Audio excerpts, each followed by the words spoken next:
atadidin. Sugo sa may kamatasan, maayong hapon nga na kanimo atadidin.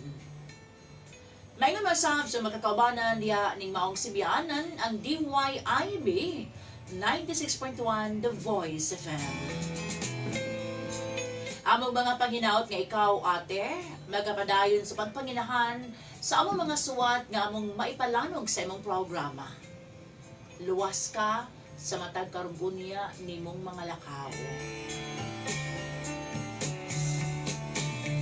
Mipadangat ako ning maong suwat suliran.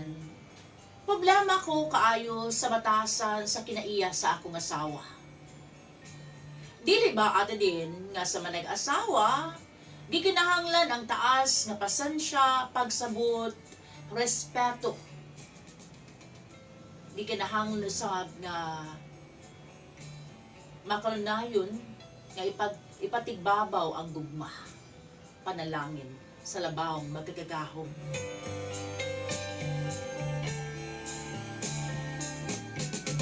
Sama sa mga suwat kay mong nabasa diha sa imong programa, ate, apektado usab kaayo ang akong panginabuhian. Ordinaryo lang kong barbero, ate. Nanginabuhi kay maulo ang tao akong nahuptan. At kakayahan na makakuha ako para ipakaon sa akong pamilya. At least, ang akong pagka-barbero, limpyo ug legal na trabaho. Miagi gyud ang among panginabuyan at din nga wala gyud bisan usa nga among customer labi na ni adtong ga-executa kay gibawalan pa man kami nga manginabuyan. Hinuon, aning kamot gid ako bisan pa man sa kalisod sa atong sitwasyon nga aduna ko'y ikapakaon sa akong pamilya. Labi na kay adunay nagmasuso namong anak sa ako ang asawa.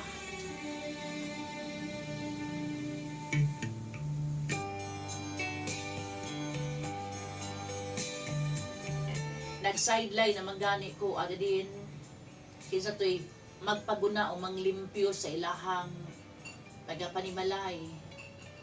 Kinsa tong adunay mga dagko kay kahoy nga pwedeng putlo na ako bisag risgong akong kinabuhi apan akong gipaningkamutan. Aron aduna ko'y ikadugang sa pagremit o paghatag ngadto sa akong asawa. Apan alang sa akong asawa wala gihapon kuno'y pulos ang akong pagpaningkamot. Ambot ba nganong inganig batasan ng ako ang asawa at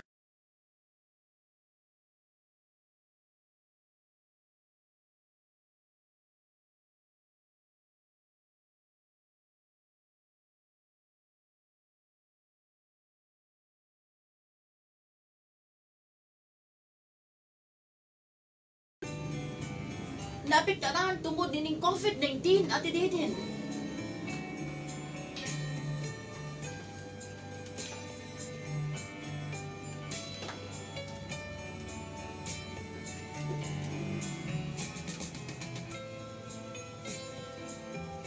Usahay naman ganit malukop kong pagulam sa akong mga barkada nga adunay insaktong kita.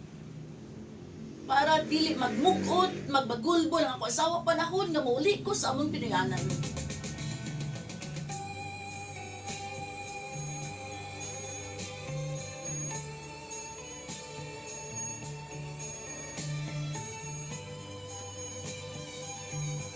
Wala ba selay na apekturan? Mas labaw kong naapektahan ini mga panahon na tugod kay ako may nanginabuhi. Apan dili siya magkasabot.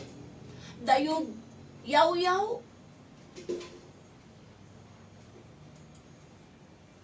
Mudaot sa akong pagkatao nga wala daw kuno ko'y pulos nga pagabana. Kaya wala daw ko'y insaktong pag-intriga kaniya sa ako nung kinitaan. Sa iba kaingon ko sa may buot, ipasabot sa akong asawa, pakawaton ko niya aron laman, daghan kong ika-intriga nga kwarta.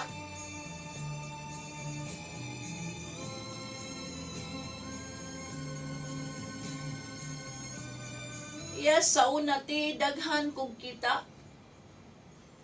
Ang mga taon panalag sa nalaman magpatupi, magpaalot, kay unahon ang pagpalit og bugas. Ang ubang mga tao asawa na lamay paaluto nila.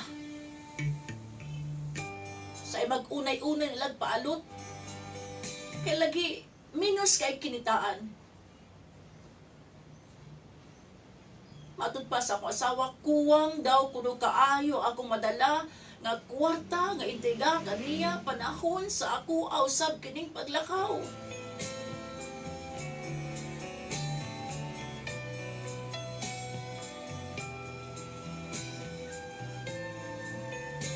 Kaniadto mangyud buhong ang akong asawa at diitin.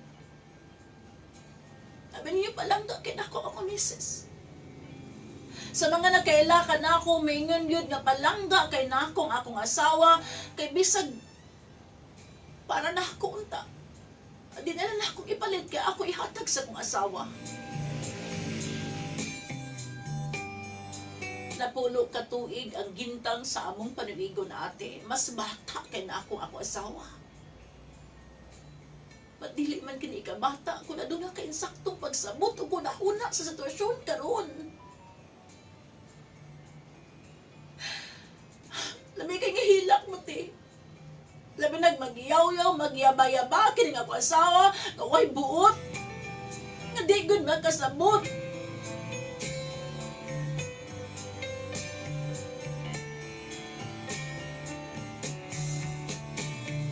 At abong kinabagangan, igo lang, mingon, ala ka, sabta lang mas mama, uy, arwalay sa amo.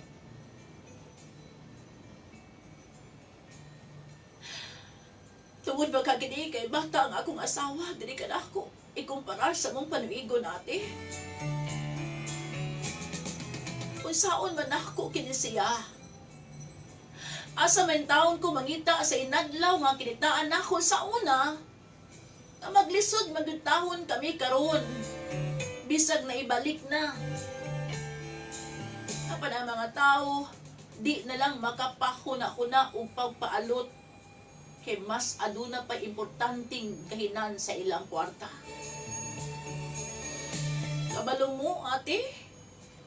Di na lang gani ko mutingog. Alam dili na mo taas ang istorya, pero kapoy na ko. Ano man, samo ug hasol na kaayo sa ako ang side. Sahay magud mengon siya, may pa kunog wala. Kuno siya magpakasal din ako. Kay sa mga pagmahit sayod man unta siya nga pobre ako nga nahimo niyang bana.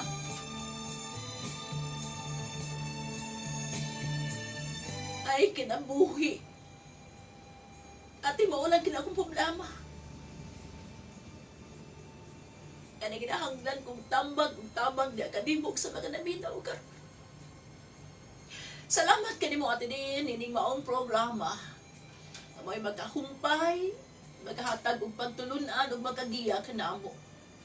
I hope nga matambagan ko ninyo karon sa akong problema nga gipahibalo o gipadangat ni maong tulumanon. Kining tanan gikan ni Ron sa Bais City.